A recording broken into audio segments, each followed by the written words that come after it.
Hello mga ma'am, sir. Kumain kami sa labas ng bahay. Sobrang init kasi. Ano sabi?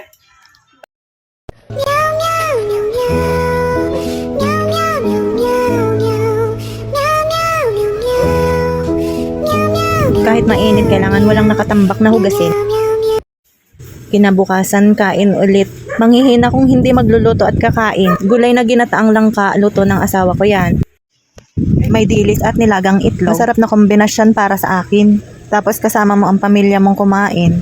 Sanay na sila na nagbibideo ako. Tsinatsaga ko, sayang din ang sentimo nakita sa bawat video. Abay, maiipon din yon.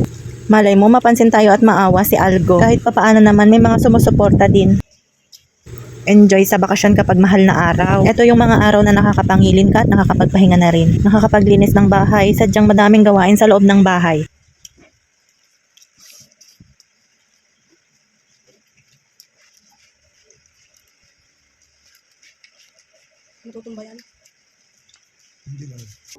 Sabi ko dati, linis lang ang katapat nito. Hindi pala, daming binili at inayos. Madaming inayos at kailangan ding pinturahan.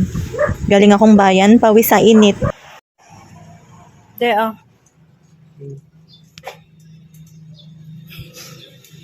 Deo.